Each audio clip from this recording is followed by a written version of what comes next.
Good morning, students. In the last class, we completed Animal Kingdom chapter. But in this class, we are going to study another chapter, that is the study of morphology of a flowering plants. Morphology of a flowering plants. Next chapter is morphology of a flowering plants. Morphology of a flowering plants. And the angiosperms tane. This is a chapter 5.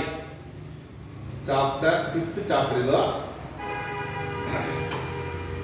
morphology of a flowering plants. ಇದು ಅರ್ಥ ಆಯಿತು ಅಂದ್ರೆ anatomy of the flowering plants ಚೆನ್ನಾಗಿ ಅರ್ಥ ಆಗುತ್ತೆ. ಅದಕ್ಕೆ concentrate on this chapter. Okay, let us see under this very important, what is morphology. ಅದರಲ್ಲಿ ನಾವು ಸ್ಟಡಿ ಮಾಡ್ತಾ ಇರೋದು ಪ್ಲಾಂಟ್ ಮಾರ್ಫಾಲಜಿ. ಅಂದ್ರೆ ಮಾರ್ಫಾಲಜಿ ಆಫ್ ಫ್ಲವರಿಂಗ್ ಪ್ಲಾಂಟ್ಸ್ ಅನ್ನೋದಕ್ಕೆ ಪ್ಲಾಂಟ್ ಮಾರ್ಫಾಲಜಿ ನೋಡೋಣ.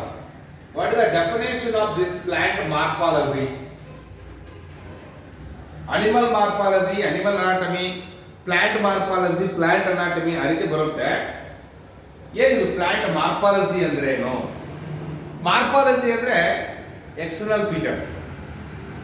ಇವಾಗ ನಮ್ಮ ಬಾಡಿ, ನಮ್ಮ ಮಾರ್ಫಾಲಜಿ ತಗೊಂಡಾಗ ನಾವು ಎಕ್ಸ್ಟರ್ನಲ್ ಆಗಿ ಏನ್ ಕಾಣಿಸ್ತಾ ಇದೀವಿ, ಹೈಟ್ ಇರ್ಬೋದು, ಸೈಜ್ ಇರ್ಬೋದು, ಕಲರ್ ಇರ್ಬೋದು, ಏನೇನು ಪಾರ್ಟ್ಸ್ ಇದೆ ನಮಗೆ, ಅದು ಮಾರ್ಫಾಲಜಿ ಅಂದ್ರೆ. ಇವಾಗ ಇಲ್ಲಿ ಪ್ಲಾಂಟ್ ಮಾರ್ಫಾಲಜಿ ಅಂದ್ರೆ ಏನು? The study of various external features of a plant body. The study of various external features of a plant body were called as plant morphology. The study of various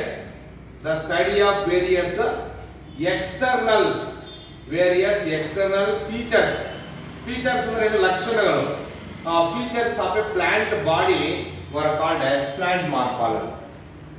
ಒಂದು plant ತಗೊಳ್ಳೋಣ, ಸಾಸಿವೆ ಗಿಡ ತಗೊಳ್ಳೋಣ. ಯಾವುದು? ಸಾಸಿವೆ ಗಿಡ. ಮಸ್ಟರ್ಡ್ ಪ್ಲಾಂಟ್ ಅಂತ ಕರಿ, dicot plant ಅದು. ಇವಾಗ ನಿಮ್ಗೆ ಇದು 5 mark question. Explain the morphology of a flowering plant ಅಂತ ಕೊಡ್ತಾರೆ ಎಕ್ಸಾಮ್ ಅಲ್ಲಿ.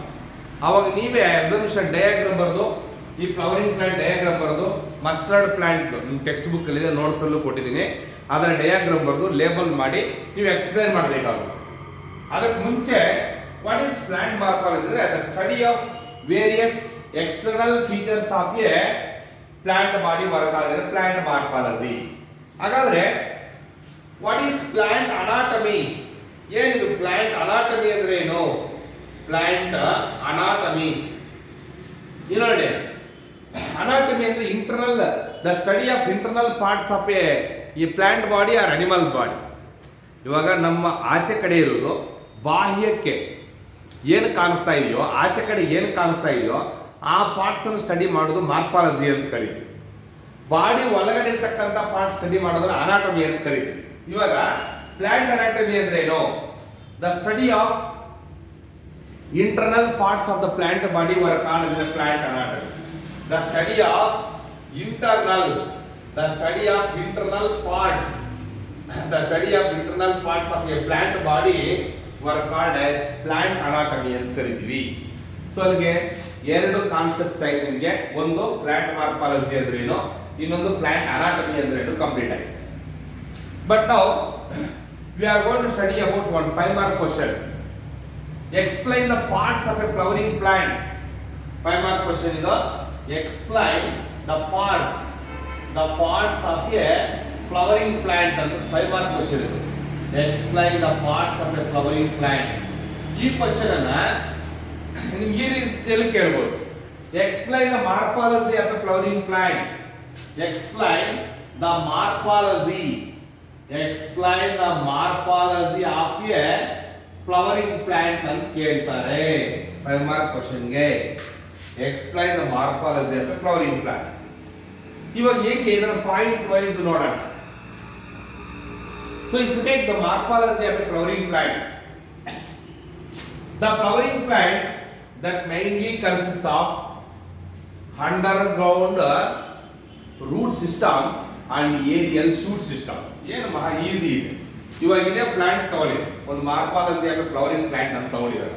ಈ ಡಯಾಗ್ರಾಮ್ ಇದರಲ್ಲಿ ಅಬ್ಸರ್ವ್ ಮಾಡಿ, ಅಂಡರ್ ಗ್ರೌಂಡ್ ರೂಟ್ ಸಿಸ್ಟಮ್ ಇದೆ ಅಂಡ್ ಏರಿಯಲ್ ಶೂಟ್ ಸಿಸ್ಟಮ್ ಇದೆ. ಏನು ಮಹಾ ಕಷ್ಟನೇ ಇದೆ. So if you take the morphology of a flowering plant, the flowering plant that mainly consists of what? The flowering plant mainly consists of, first point is the flowering plant that mainly consists of underground ಏನಿದೆ underground root system, underground root system and aerial shoot system first point ಬರೀಬೇಕು. 1 mark consider ಆಗುತ್ತೆ. Okay, if you take the morphology of a flowering plant, the flowering plant that mainly consists of underground root system. ಇದು underground root system ಬರೀತೀನಿ ಕೆಳಗಡೆ. ಇದೆಲ್ಲ complete ಆಗಿ ಏನು root system, underground root system. ಇದೆಲ್ಲ complete ಆಗಿ ಏನಿದು, this is what aerial shoot system. Okay, ಮುಗೀತು. ಫಸ್ಟ್ ಪಾಯಿಂಟ್ ಕಂಪ್ಲೀಟ್ ಆಗಿದೆ. ಇವಾಗ ರೂಟ್ ಸಿಸ್ಟಮ್ ಮಾಡೋಣ.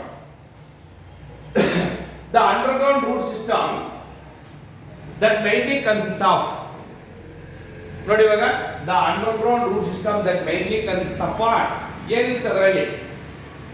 The root system mainly consists of roots, okay, and as well as what are the secondary roots, okay. The underground root system that mainly consists of roots and as well as the second roots, main roots, secondary roots, and as well as underground root system that mainly consists of what? The primary root irutte, secondary roots irutte, tertiary roots irutte, rootlets ella irutte, branches ella irutte. So that is the shoot system mainly consists of what? ಅಷ್ಟೇ. ಇಲ್ಲಿ the flowering plant that mainly consists of underground root system and aerial shoot system ಅಂತ ಹೇಳಿದ್ವಿ. ಇವಾಗ ಎರಡನೇ point ತಗೊಂಡಾಗ ನಾವು root system ಅಲ್ಲಿ ಏನು ಬರುತ್ತೆ ಮೇನ್ ಆಗಿ RS, root system that mainly consist of roots ಅಲ್ವಾ. ರೂಟ್ ಸಿಸ್ಟಮ್ ಅಲ್ಲಿ ರೂಟ್ಸ್ ಇರೋದು. ಯಾವುದು ರೂಟ್ಸ್ ಅಂತ ಕೇಳಿದ್ರೆ main root, primary root, secondary roots, tertiary roots. ಆ ಟರ್ಷರಿ ರೂಟ್ಸ್ಗೆ ಮತ್ತೆ ರೂಟ್ ಹೇರ್ಸ್ ಅಂತ ಇರುತ್ತೆ, ಅದು ರೂಟ್ ಸಿಸ್ಟಮ್. ಅದೇ you can come to the shoot system ತಗೊಳ್ಳೋಣ. ಇಲ್ಲೇ shoot system mainly consist of what? Root system consist of roots and shoot system mainly consist of ಏನಿರುತ್ತೆ ಶೂಟ್ ಸಿಸ್ಟಮ್ಗೆ ಅಂದ್ರೆ ಮೇನ್ ಆಗಿ ಸ್ಟೆಮ್ ಇರುತ್ತೆ. You can take the first one is stem. ಸ್ಟೆಮ್ಗೆ ಏನಿರುತ್ತೆ? Branches, stem, branches ಮತ್ತೆ leaves ಇರುತ್ತೆ. ಅದಾದ್ಮೇಲೆ ಫ್ಲವರ್ಸ್ ಇರುತ್ತೆ, ಮತ್ತೆ ಫ್ರೂಟ್ಸ್ ಇರುತ್ತೆ, and it also consists of seeds. ಇವೆಲ್ಲ ಇರುತ್ತೆ. Okay, the shoot system mainly consists of stem, branches, leaves, flowers, fruits, seeds. ಇವೆಲ್ಲ ಇರುತ್ತೆ ಯಾವುದರಲ್ಲಿ? shoot system ಅಲ್ಲಿ. The root system mainly consists of roots and shoot system mainly consists of stem, branches, leaves, flowers, fruits, seeds, etc. First year students ನೀವು ನೀಟಾಗಿ ಅರ್ಥ ಮಾಡ್ಕೋಬೇಕು. Notes ಕರೆಕ್ಟಾಗಿ ಕೊಟ್ಟಿದ್ದೀವಿ. ಆಮೇಲೆ ಥರ್ಡ್ ಪಾಯಿಂಟ್ ಬರೋಣ. ಇವಾಗ ಫ್ಲವರ್ ಏನದು? Flower is a modified part of the shoot. ನೋಡಿ, this is the flower. No, ಏನಿದು ಫ್ಲವರ್? ಫ್ಲವರ್ ತಗೊಂಡಾಗ ನಾವು flower is a modified part of the shoot. Next point ಅಲ್ಲಿ ಬರಬೇಕು ನೀವು. Flower is a modified part. Flower is a modified part of what? Flower is a modified part of the stem or shoot. Okay. Again, fruits ಏನಿದು? Fruits are the modified parts of what? Fruits are modified parts of a flowers. ಅಲ್ವಾ? Flowers stem ಮೇಲೆ ಬಂದಿದ್ರೆ fruits flowers ಇಂದ ಬಂದಿರುತ್ತೆ ಅಷ್ಟೇ. Flower is a modified part of the shoot. Then fruits are modified parts of the flowers. So again 3 points complete ಆಗಿದೆ. ಇವಾಗ the morphology of a flowering plant that mainly consists of 2 types of plant organs ಇರುತ್ತೆ. The plant, the morphology of a flowering plant. Flowering plants were also called angiosperms, alva. If you take the angiosperm plant body, the plant body mainly consists of two types of organs irutte. Two types of plant organs. ಯಾವ್ದಾವುದು two types of plant organs? ಒಂದು vegetative organs, ಇನ್ನೊಂದು reproductive organs. First one ಯಾವುದು? Vegetative organs. Okay, and second one is, first one ಬಂದು ಯಾವುದು? Vegetative organs, and second one was the reproductive organs. The plant body mainly consists of two types of organs, two types of plant organs. So one is vegetative organs and second one is reproductive organs. ಇವಾಗ ಇದರಲ್ಲಿ ನಿಮ್ಮ ಕೈಗೆ ಒಂದು plant ಕೊಡ್ತೀನಿ ನಾನು. ಆ plant ಕೊಟ್ಟಾಗ differentiate the vegetative organs and reproductive organs ಅಂದ್ರೆ ನಿಮ್ಗೆ ಆ ಕೆಪಾಸಿಟಿ ಇರಬೇಕು, ಅಂದ್ರೆ ಅರ್ಥ ಮಾಡ್ಕೊಂಡಿರ್ಬೇಕು. ಪ್ಲಾಂಟ್ ನೋಡ್ಬಿಟ್ಟ ತಕ್ಷಣನೇ ಇದು ಯಾವ್ದು ವೆಜಿಟೇಟಿವ್ ಆರ್ಗನ್ಸ್ ಮತ್ತೆ ಇವು ಯಾವುದು ರೀಪ್ರೊಡಕ್ಟಿವ್ ಆರ್ಗನ್ಸ್ ನ ಡಿಫ್ರೆನ್ಸಿಯೇಟ್ ಮಾಡಕ್ ಬರಬೇಕು. It's very easy. ಯಾಕಂದ್ರೆ ವೆಜಿಟೇಟಿವ್ ಆರ್ಗನ್ಸ್ ಯಾವುದು? Like you can take root, another one ತಗೊಂಡ್ರೆ ಸ್ಟೆಮ್ಸ್, ಹೌದಲ್ಲ? Root, stem, leaves etcetera. Leaves ಇದೇನ್ ಬೇಕಾದ್ರೆ ತಗೋಬೋದು ನೀವು. ರೂಟ್, ಸ್ಟೆಮ್, ಬ್ರಾಂಚಸ್, ಲೀವ್ಸ್ ಬರ್ಕೊಳ್ಳಿ, ತೊಂದರೆ ಏನಿಲ್ಲ. ರೂಟ್, ಸ್ಟೆಮ್ಗೆ ಇರ್ತಕ್ಕಂಥ ಲೀವ್ಸ್ ಎಲ್ಲ ಯಾವುದು? Vegetative organs. ಹಾಗಾದ್ರೆ ರೀಪ್ರೊಡಕ್ಟಿವ್ ಆರ್ಗನ್ಸ್ ಯಾವುದು ಅಂದ್ರೆ the reproductive organs mainly consist of flowers and one more is the fruits. Flowers and as well the seeds. ಇವೆಲ್ಲ ಯಾವುದು? Reproductive organs. ನೋಡಮ್ಮ ಎಷ್ಟು ಪಾಯಿಂಟ್ ನಾವು 4 ಪಾಯಿಂಟ್ 5 ಮಾರ್ಕ್ ಕ್ವಶನ್ ಡಯಾಗ್ರಾಮ್ ಬಂದು ಲೇಬಲ್ ಮಾಡಿ ಈ 4 ಪಾಯಿಂಟ್ಸ್ ಬಂದ್ರೆ ವಿಲ್ ಗಿವ್ ದ 5 ಮಾರ್ಕ್ಸ್. ಅಲ್ಲಿಗೆ that completes the parts of a flowering plant. The parts of a flowering plant are the morphology of a flowering plant are angiospermic plant. Okay, that completes. Next ಹೋಗೋಣ. ಇವಾಗ underground root system ತಾನೆ ನೋಡೋಣ first. ಅದಾದ್ಮೇಲೆ aerial root system ನೋಡೋಣ. First ಕೆಳಗಡೆ ನೋಡೋಣ, ಮತ್ತೆ ಮೇಲ್ಗಡೆ ನೋಡೋಣ. ಓಕೆ, ಇವಾಗ ಅಂಡರ್ಗ್ರೌಂಡ್ ರೂಟ್ ಸಿಸ್ಟಮ್ ತಗೊಳ್ಳೋಣ. ಇವಾಗ before we are going to the root system, ಹಾಗಾದ್ರೆ ವಾಟ್ ಇಸ್ ದ ರೂಟ್ ಅನ್ನೋದು ಗೊತ್ತಿರಬೇಕು. The underground part of the plant body. ಏನು ರೂಟ್ ಅಂದ್ರೆ ಏನು? The definition of the root ನೋಡೋಣ. Before we are going to the root system, let us see the definition of the root. ಏನು ಬೇರ್ ಅಂದ್ರೆ ಏನು? ಇದೇನು ಮಹಾ ಕಷ್ಟನ ಅಂತೀರ. ಹಾಗಾದ್ರೆ ರೂಟ್ ಅಂದ್ರೆ ಏನು? The underground part of the plant that develops by the elongation of radical part of the seed embryo work ಆದ್ರೆ ರೂಟ್. ಇವಾಗ ನೀವು ಸೀಡ್ ನೋಡಿದ್ದೀರಾ? ಯಾವ್ದಾದ್ರು ಒಂದು ಪ್ಲಾಂಟ್ ಅಲ್ಲಿ ಫ್ರೂಟ್ ಓಪನ್ ಮಾಡಿದಾಗ ಸೀಡ್ಸ್ ಇರ್ತಾವ ನೋಡಿ. ಆ ಸೀಡ್ಸ್ ನೋಡಿದ್ರೆ ಒಂದು ಸೀಡ್ ಬರೀತೀವಿ ನಿಮಗೋಸ್ಕರ ನಾನು ಬರೆಯೋದು. This the seed.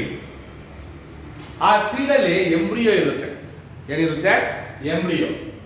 ಆ ಎಂಬ್ರಿಯೋಗೆ 2 ಪಾರ್ಟ್ಸ್ ಇರುತ್ತೆ. ಒಂದು ರಾಡಿಕಲ್, ಇನ್ನೊಂದು ಪ್ಲಮ್ಯೂಲ್ ಅಂತ. ನಾವು ದಿಸ್ ಈಸ್ ವಾಟ್? ರಾಡಿಕಲ್. ಹಾಗಾದ್ರೆ ಇದೇನಿದು? ಪ್ಲಮ್ಯೂಲ್.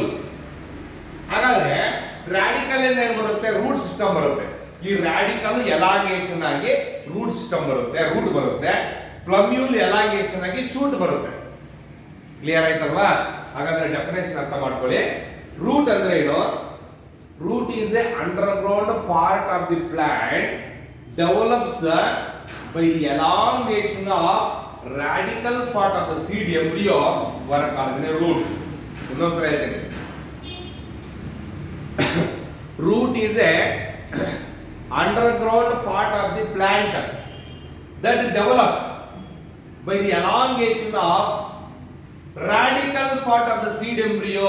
ನೋಡಿ, ಇದೆ ಸೀಡ್, ಇದರಲ್ಲಿ ಎಂಬ್ರಿಯೋ ಇದೆ, ಅದಕ್ಕೆ ರಾಡಿಕಲ್ ಪಾರ್ಟ್ ಇದೆ. ಈ ರಾಡಿಕಲ್ ಏನಾಗುತ್ತೆ? ಎಲಾಂಗೇಷನ್ ಆಗಿ ರೂಟ್ ತರ ಆಗುತ್ತೆ. Root is a underground part of the plant which develops by the elongation of radical part of the seed embryo work ಆಡಿದರೆ ರೂಟ್. ಅಲ್ಲಿಗೆ ರೂಟ್ ಡೆಫಿನೇಷನ್ ಮುಗಿಯಿತು. ರೂಟ್ ಸಿಸ್ಟಮ್ ಅಂದ್ರೆ ಏನು? The root and its branches. Root ಮತ್ತೆ branches ಅಂದ್ರೆ ಯಾವುದು? ಇಲ್ಲೇ ನೋಡಿ, ರೂಟಾ ಮೇನ್ ರೂಟ್ ಅಂದ್ರೆ ಪ್ರೈಮರಿ ರೂಟ್, ಇದು ಸೆಕೆಂಡರಿ ರೂಟ್, ಟರ್ಷರಿ ರೂಟ್ಸ್, ಮತ್ತೆ ರೂಟ್ ಏರ್ಸ್, ರೂಟ್ಲೆಟ್ಸ್ ಇವೆಲ್ಲ ಸೇರ್ಕೊಂಡು ರೂಟ್ಸ್ ಮತ್ತೆ ರೂಟ್ ಬ್ರಾಂಚಸ್ ಎಲ್ಲ ಸೇರ್ಕೊಂಡು forms a root system. The root and its branches forms a root system. If you take the root system can be studied by three different types of root system. Root system ಅಲ್ಲಿ 3 types ಇದೆ ನೋಡಿ. ಇದನ್ನ very important ಇದು. What is root system? Explain the types of root system ಅಂತ ಕೇಳಿದ್ರು ಅಂತ ತಿಳ್ಕೊಳ್ಳೋಣ. For example ಇವಾಗ ರೂಟ್ ಸಿಸ್ಟಮ್ಗೆ ನಿಮ್ಗೆ ಆಲ್ರೆಡಿ ಡೆಫಿನೇಷನ್ ಅರ್ಥ ಆಗೋಗಿದೆ. ಏನು? The root and its branches forms a root system. ಹೌದಲ್ವಾ? The root system can be studied by